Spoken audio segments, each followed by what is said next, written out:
Hi guys, so today I'm going to cover some problems on the Chapter 7 practice exam. Specifically, I'm going to cover number 1, that's what we're going to start with right now. And for number 1, they want you to write the polynomial in standard form, identify the degree, the leading coefficient, and name the polynomial.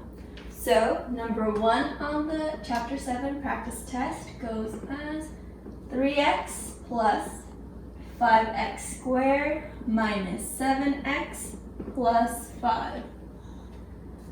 So first things first, the way that I taught you guys how to solve this problem is to identify the degree of each term in my polynomial. So I'm going to start off by identifying the degree. And when I mean identify the degree, I'm just basically saying how many x's does it have, how many letters. So this term right here only has one x, so my degree is 1. This x has 2, or this term has 2 x's, so my degree is 2. This term only has 1 x, and over here I have no x's, so my degree would be 0. Now, when it comes to standard form, what you want to do is you want to go from biggest degree to smallest degree. So I'm going to rearrange my numbers. So standard form. I'm shorthanding standard form as SF. So I'm going to start off with my biggest degree, which is 2 in this case. So we have 5x squared, and then I go down to 1. That's a positive 3x, so plus 3x. And I still have another 1 right here, so minus 7x. And lastly, we have 0, plus 5. Now, I noticed when writing my equation in standard form that I can combine some like terms. I can combine the 3x and that negative 7x because they both have a degree of 1. So 3x minus 7x will give us negative 4x. So 5x squared minus 4x plus 5. And this is your equation in standard form, when you have the biggest exponent to the smallest, or in this case, none. Now it wants us to identify the degree. So when you identify the degree of your polynomial, it's basically just the biggest exponent that we have here. And the biggest exponent that I have is 2. So my degree of my polynomial is 2. When it comes to leading coefficient, you can get that from your standard form. It's the first number in your standard form. So the number in front of my x is 5. That is my leading coefficient.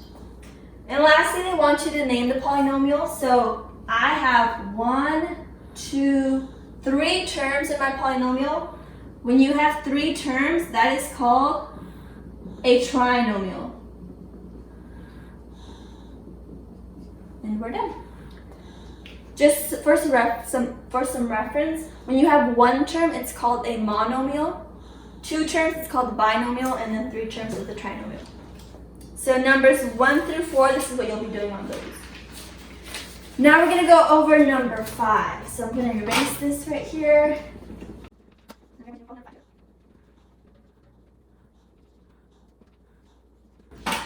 Alright, number 5. We have negative 5 parentheses 4b cubed minus 5b parentheses minus parentheses 3b to the power of 4 minus b to the power of 3. So for numbers 5 through 8, if I'm not mistaken, it wants you to find the sum or the difference of the polynomials and write it in standard form. So when they say sum or difference, they're basically just saying add or subtract. And I chose number 5 in specific because we have a number on the outside and we're subtracting here. So whenever you have a number on the outside of your parentheses, you guys know that that means distribute. So I'm going to distribute this 5, this negative 5, to everything in the parentheses that are right next to it. So negative 5 times 4 gives us negative 20. Negative 5 times negative 5 is a positive 25b. And now, I want you guys to be careful here. For this equation, we're subtracting. We're finding the difference. This negative on the outside is going to get distributed to everything on the inside of these parentheses as well.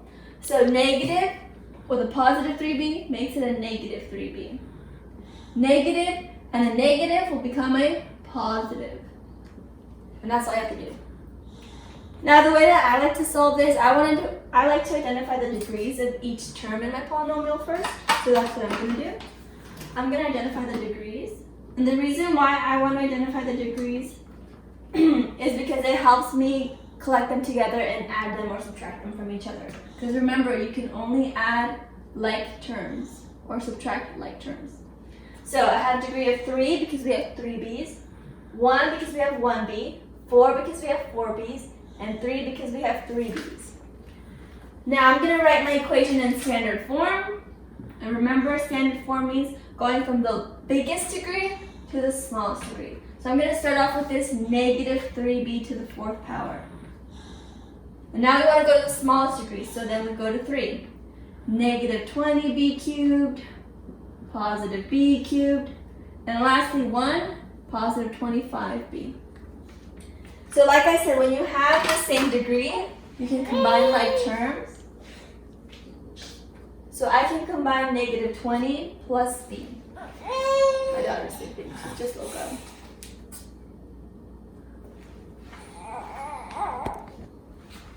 Sorry guys.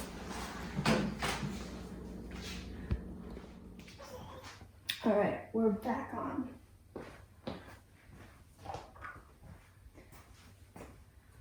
So we left off with combining like terms. I'm going to combine this negative 20b with this positive b because they both have a power of 3.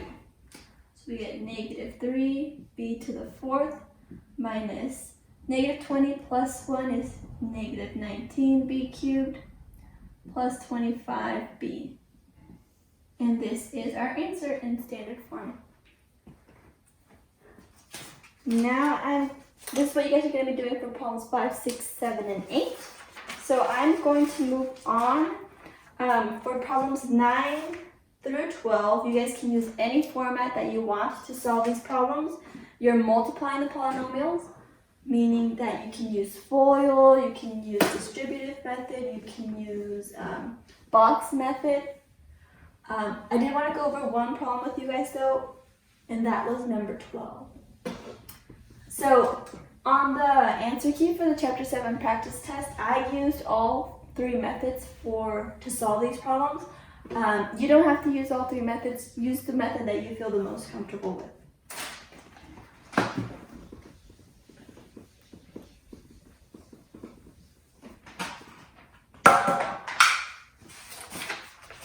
Alright, number 12.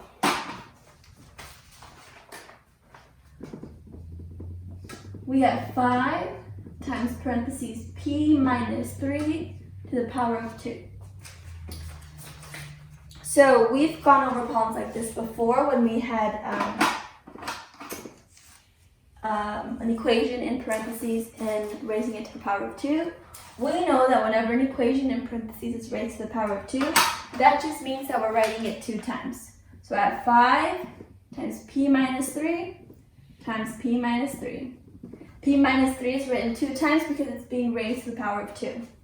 Now, we have an odd 5 right here on the outside. I'm going to incorporate it into my parentheses. So I'm going to distribute to one of those p minus 3 equations. So 5 times p becomes 5p. 5 times negative 3 is 15. And that stays in parentheses, and then we have p minus 3. Now that we have simplified it to this, you guys can use whichever method you want to. I'm going to use distributive method for this one to solve. And we're almost done. So 5p times p, 5p times negative 3. 5p times p is 5p squared. 5p times negative 3 is negative 15p. And don't forget to do the bottom part as well. Negative 15 times p is negative 15p, and negative 15 times negative 3 will give us a positive. I did that wrong on the answer key.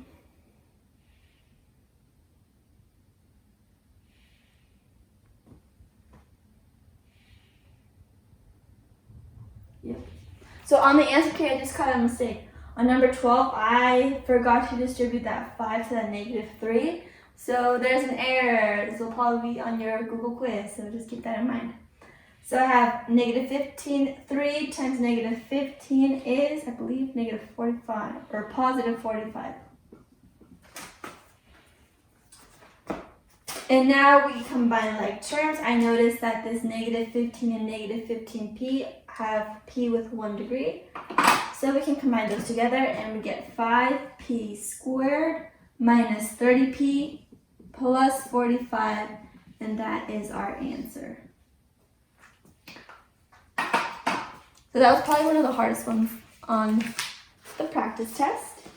Now we're gonna do number 14. So a lot of you guys commented on number 15. There was no number 15. I accidentally labeled the problems wrong, so there is no 15, FYI. For problems 13 through 19, we are factoring out our polynomials. So all we have to do is factor. We don't have to solve for anything.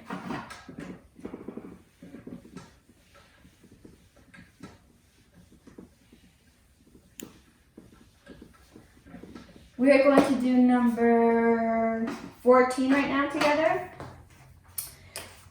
And I like number 14 a lot because I did it on my practice test, which you guys can see, and I actually did it incorrectly at first. So on my practice test, if you guys looked at the answer key, I started off by doing my A equals B equals C equals, right? And I started off with A equals negative 7, B equals 1, C equals negative 30. But then I realized that this equation right here is not in standard form. So this right here is wrong. You have to rearrange your equation and get it into standard form always. Your equation always has to be in standard form in order for you guys to use the diamond method. So this y squared has the biggest degrees, it goes in front. Then we have negative 7y, and then we have negative 30. Now that my equation is in standard form, I can identify A, B, and C. A is always the number in front, so there is no number, so we're just going to assume that it is 1. B is negative 7, and C is negative 30. Notice how the sign in front of my number stays with it, so that minus sign stays with that 30, making it a negative. Don't forget about that. On top, we put A times C, so 1 times negative 30 is negative 30. And on the bottom, we put B, which is negative 7. Now, I need two numbers that multiply to negative 30 that add to negative 7. And I know that that is negative 10 and then positive 3. So we have x minus 10, x, a positive 3. And that is our answer. We are done. So that was kind of a tricky problem, but hopefully you guys were able to do it okay. Now we're going to do number 21. So number 21 is next. For problems 20 through 23, you're supposed to solve for x, so solve for your variable. For 21, my variable in this case is y, so I want to solve for y. And for 21, I have negative 3y times parentheses y minus 8, 2y plus 1, and that equals 0. So for all the problems, you guys know that whenever you have something equal to 0, you just set each individual parentheses equal to 0. And that's what we're going to do. We're not going to do anything different here. So this y minus 8 is set equal to 0. 2y plus 1 is set equal to 0. And if you notice, we have negative 3y on the outside. You can also set that equal to 0. You could treat this negative 3y as its own parentheses if you wanted to. To get my variable by itself with this negative 3y, I'm multiplying by negative 3, so the opposite would be to divide by negative 3. So you get y equals 0 divided by negative 3 is 0. We have one answer. 1y, one answer. Now moving on to y minus 8. I want to add 8 to both sides because Adding positive 8 to a negative 8 will undo it, and we get y equals positive 8. 1y, one answer, 2y's, two answers, and last problem right here, 2y plus 1. I want to subtract 1 to get that 2y by itself, and I have 2 times y, so the opposite would be to divide by 2. You get y equals negative 1/2. 3 y's, 3 answers, you're done. So now I'm going to go over the 2 word problems at the end, so numbers 24 and 25 with you. 24 and 25, in my opinion, were kind of hard.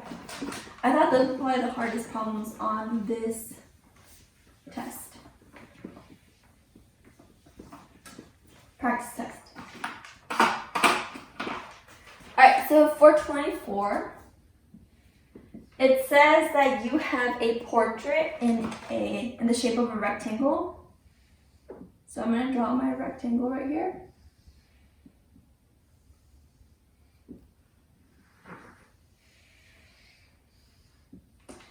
And your portrait in the inside of your rectangle has a width of x, and then the length is 6 more than the width, so x plus 6.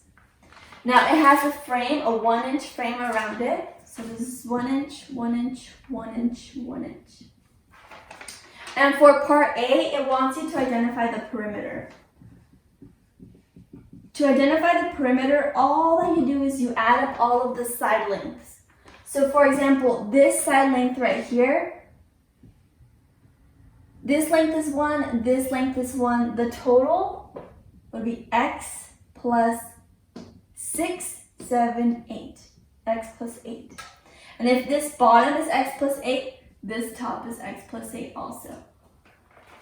Now for the sides right here, we know that it is x. And once again, this is 1, so it would be x plus 2. And if this side is x plus 2, this side is x plus 2 also. So for perimeter, all you have to do is add up all of your side lengths together. X plus 8 plus x plus 8 plus x plus 2 plus x plus 2. When you add all of these up, you have 1, 2, 3, 4 x's. 8 plus 8 is 16, plus 2 is 18, plus 2 is 20. So your perimeter is equal to 4x plus 20. Now, if you're like me, a lot of you are probably wondering, how did we go from x plus 6 to x plus 8?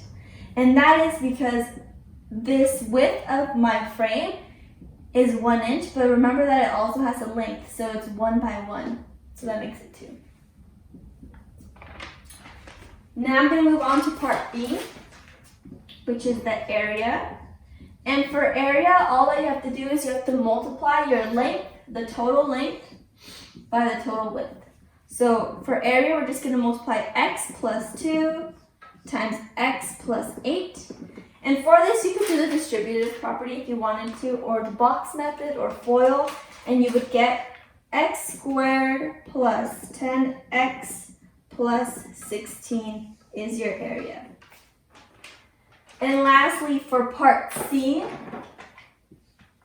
it wants you to identify the perimeter when x is 15, when your width is 15 centimeters. So all that we're going to do is we're going to plug in 15 for x on this equation from part A. So 4 times 15 centimeters plus 20. And that will give you the perimeter when your width is 15. So my perimeter would be 80 centimeters. And notice how I included units in my answer.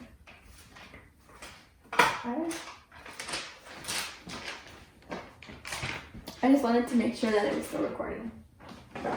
So now we're going to move on to number 25.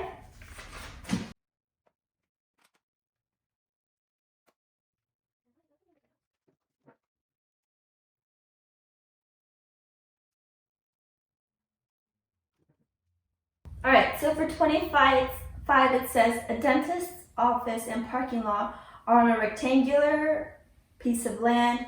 The area in square meters of the land is represented by x squared plus x minus 30. So I'm gonna write down that information right now. We have, this is 25 by the way, x squared plus x minus 30.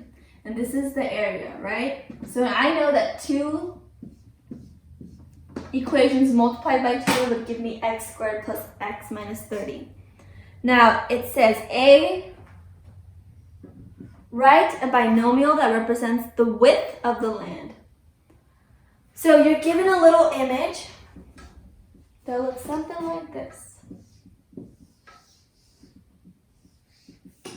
And the total length from here to here is x minus 8.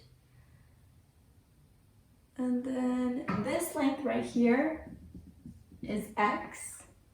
And the bottom length is x plus 6. So we know that this total area right here is x squared plus x minus 30. They want us to identify the width of the entire land. So I know that x plus 6 times this equation right here, the total width, equals x squared plus x minus 30. So how you could solve for this width of the land is doing your diamond method. So I'm going to identify A, B, and C. A is 1, B is 1, C is negative 30. So I got a negative 30 up top, a 1 on the bottom.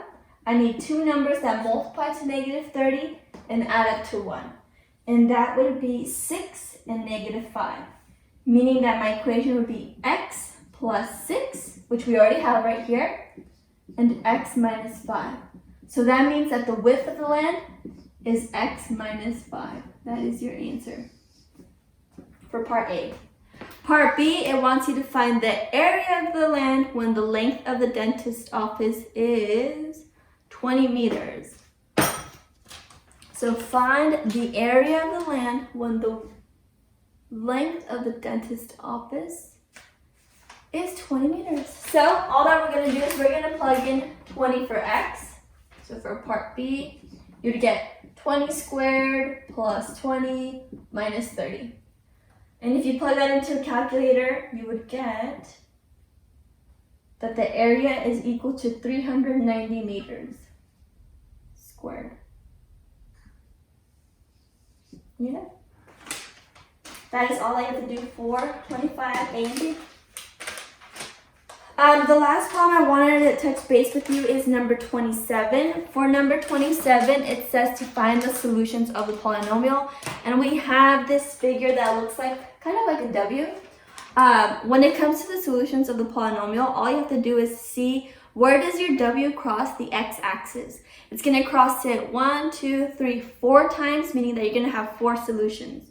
And your solutions should be -3, -1, 1, and 3. And if you were to look on your graph, those are the exact locations on the x-axis as to where my figure crosses it. So yeah. If you guys have any more questions, please leave a comment below and I will try to respond to you guys by later tonight. Tomorrow you guys will have your chapter 7 test. I'm going to be posting that in the morning, 8 a.m., promise. And I'm going to post a message as to how you're going to turn that in, because I'm going to need that to be turned in by Friday. So I'll give you guys all the details when I make that post. Alright guys, have a good rest of your day.